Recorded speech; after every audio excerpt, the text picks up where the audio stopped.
I just opened up a pizza restaurant on DoorDash, but what they don't know is that I'll be selling frozen Walmart pizzas out of my kitchen. This guy has to be trolling. These ghost kitchens are out of control.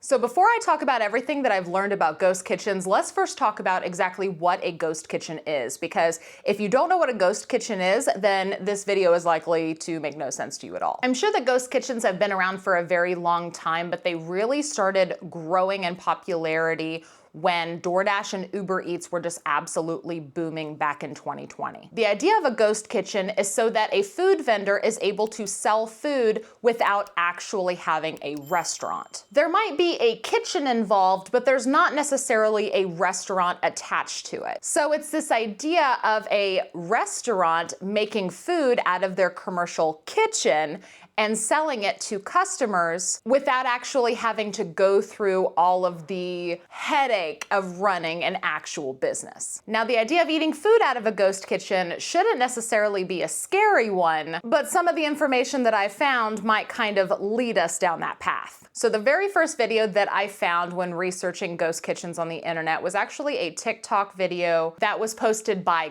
Got John. And again, I will reference any TikToks down in the video description if you want to go check them out. But this guy, he has an LLC but no restaurant. And from what I can tell about his video, he doesn't even have any restaurant experience, because you see, what this guy ended up doing was he applied to be a ghost kitchen on DoorDash.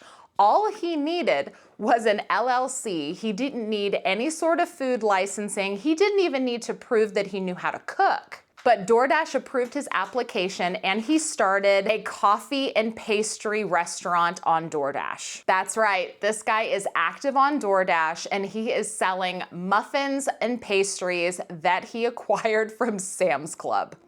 Yeah. The bulk of the items for sale that he has in his ghost kitchen are muffins and cinnamon rolls priced between $3 and $4 a piece. Yeah, when you can get a dozen for like $8 at Sam's Club. You know, as long as this guy is not like sneezing all over the food and regularly washing his hands, I gotta appreciate the hustle. I'm just gonna say, as a lot of you know, I am an entrepreneur. I can appreciate a good hustle, and that is a pretty good hustle. I mean, if DoorDash is gonna let him, and people are willing to buy muffins for $3 or $4 that he got at Sam's Club, more power to him. But that does also beg the question, how safe is it to purchase food that is potentially out of a ghost kitchen? And do you realize that it's a ghost kitchen when you're ordering on Uber Eats or DoorDash? And the common consensus that I found when looking into these ghost kitchens was, it's kind of up to the customer shopping on DoorDash or Uber Eats to be able to identify a ghost kitchen when they see it. There's really no advertisement on these restaurants, whether or not it's an actual restaurant or a ghost kitchen. That's kind of up to the buyer or the customer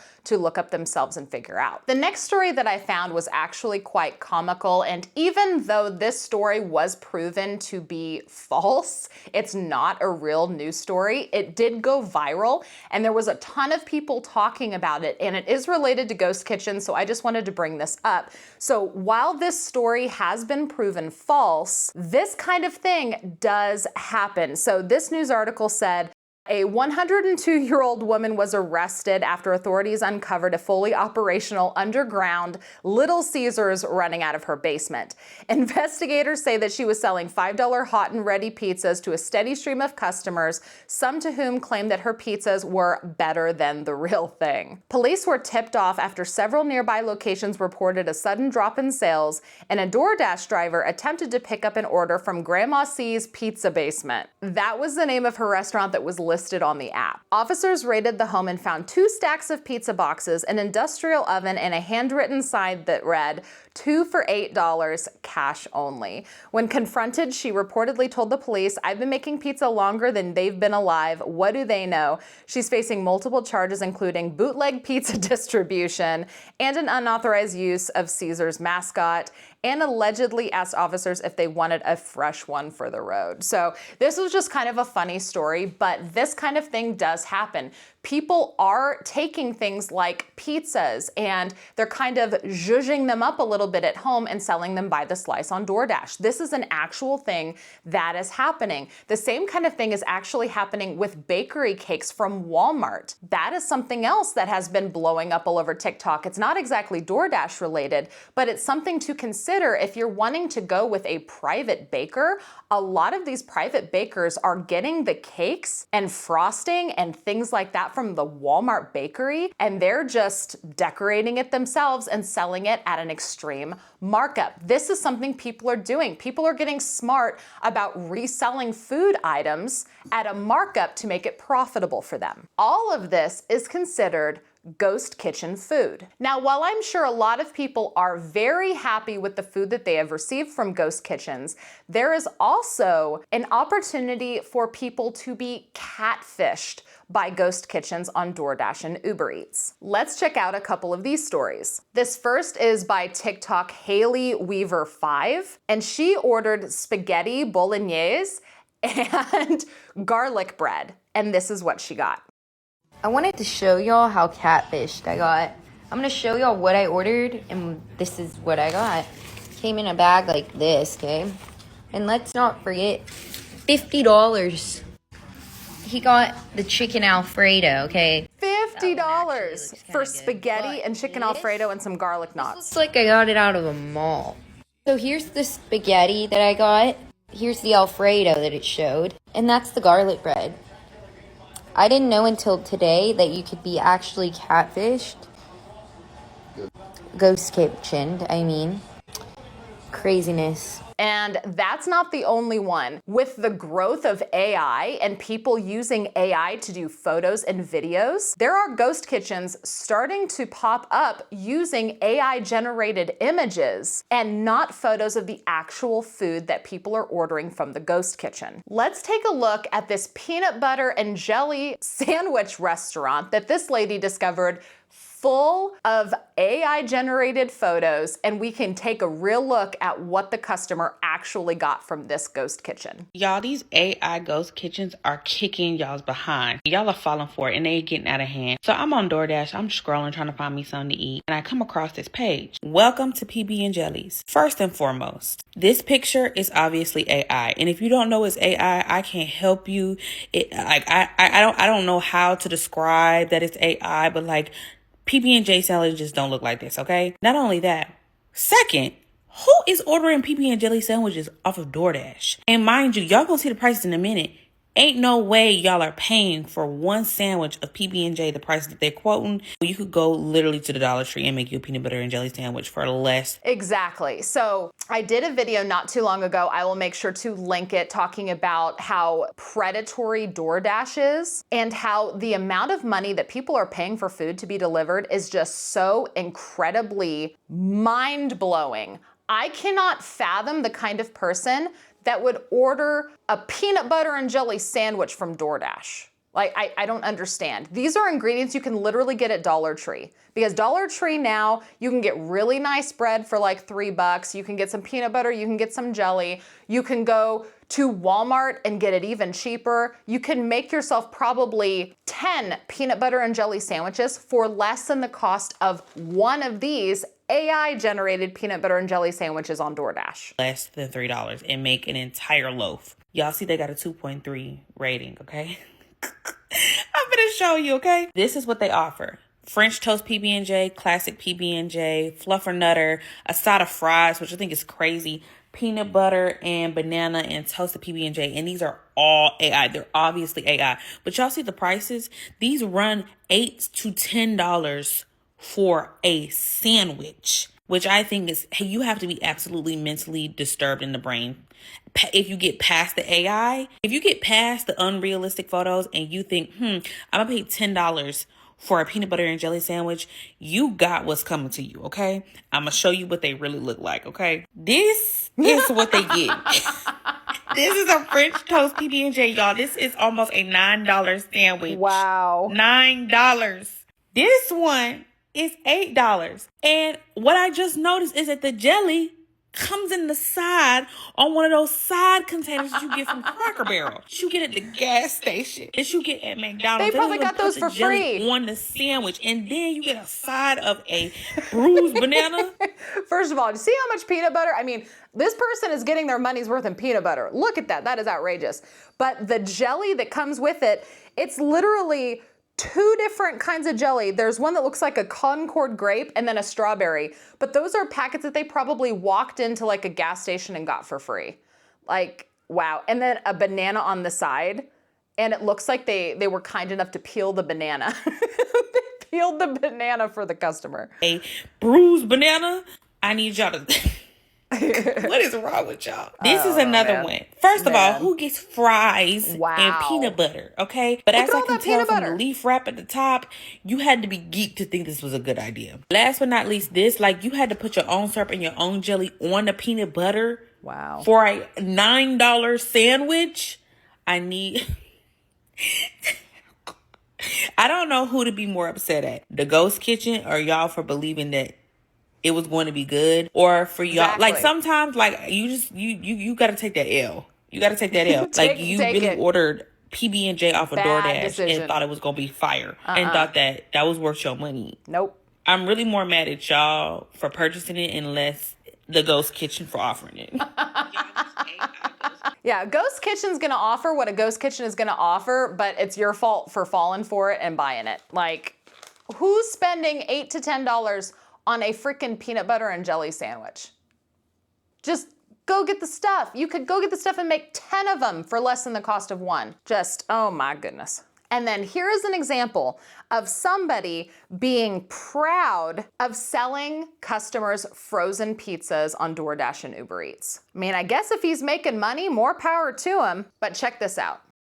I just opened up a pizza restaurant on DoorDash, but what they don't know is that I'll be selling frozen Walmart pizzas out of my kitchen. First, I ordered a bunch of pizza boxes with our logo on it because we had to look professional. Then I went to Walmart to buy other frozen pizzas, but this random lady tried yelling at me to stop. But she couldn't do anything, so I went home and set up a few things on the tablet DoorDash sent me, and our restaurant was live. To get our first couple customers, I went to our competitor to steal some of theirs. We started getting orders fast, but the DoorDash drivers were mad at how long it was taking. But somehow, at the end of it all, everyone left 5-star reviews on the pizza, so I guess it worked. Comment what I should try next and follow for more.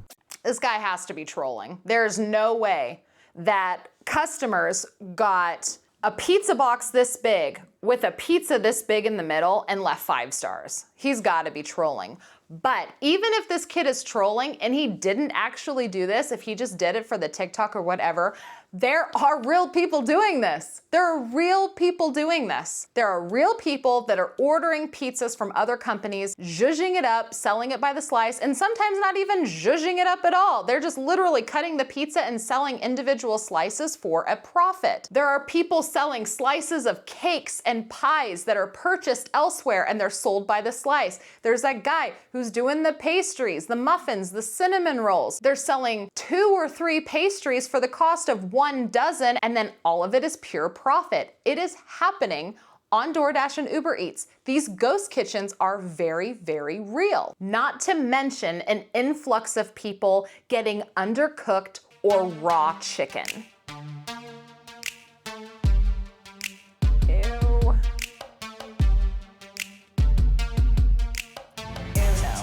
No.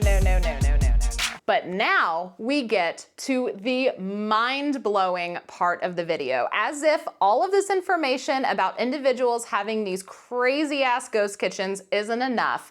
Did you know that a lot of ghost kitchens that exist on DoorDash are actually established restaurants that are masquerading as a different name entirely just to sell more product? That's right, because if a lot of people saw what the restaurant really was, they probably wouldn't order. So this article was published by tastingtable.com. I will make sure to link it down in the video description for you. But these are 10 ghost kitchen brands that you didn't know were actually owned by large restaurant chains. The first one is a restaurant that is called Pasquale's Pizza and Wings. And these pizza and wings are actually made and distributed by none other than Chuck E. Cheese.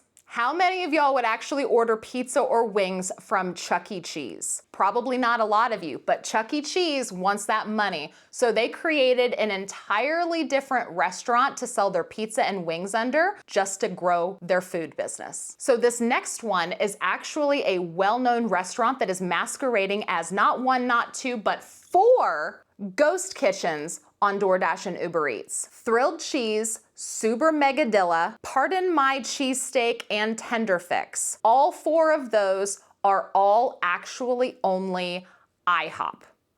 IHOP is selling food, different kinds of food depending on what the food is, under all 4 of those ghost kitchens. The 2 restaurants that go online as Burger Den and Meltdown, those 2 restaurants are actually food prepared by Denny's. Rotisserie Roast on Uber Eats and DoorDash is actually Boston Market. The 2 restaurants, It's Just Wings and Maggiano's Italian Classics, those 2 restaurants are actually prepared out of the kitchen for Chili's. The Tender Shack's fried chicken on DoorDash and Uber Eats is actually prepared by Outback Steakhouse. The restaurant Conviction Chicken is actually TGI Fridays. The 2 restaurants Cosmic Wings and Neighborhood Wings are just actually Applebee's. just Applebee's. Yeah. Thigh Stop is actually just Wingstop. And last but not least, the restaurant online known as Slow Roast is actually just BJ's Restaurant and Brew House. So not all ghost kitchens on Uber Eats and DoorDash are people without restaurants. A lot of them are restaurants that are simply masquerading as another restaurant under a different name, simply to sell more product, because customers might not be likely to order from them on DoorDash, but they might order from them if they were, a different business. Let me know what you think about ghost kitchens down in the comments below. Are you perfectly okay with them? Do you feel like they can be a little bit deceptive? Are you worried about there being really no rules as to health and safety of these items, that just anybody can sell food in any condition on these delivery apps? Let me know what you think down in the comments below. Today's video is brought to you by me and my family-owned and operated small business, Kinda Nutty. Our most popular products include our cinnamon glazed carnival nuts. This includes our signature flavored pecans, almonds, cashews, and peanuts. We also have other sweet treats like a variety of dipped nuts, as well as a wide variety of saltwater taffies. Head on over to kindanutty.com and use code YouTube to get 10% off of your order today. Also, don't forget to subscribe if you like content like this. Make sure to ring that notification bell. That way you're notified whenever I post my next video. Like this video, of course, if you like and appreciate this kind of content. And I will see you guys in the next one. Bye.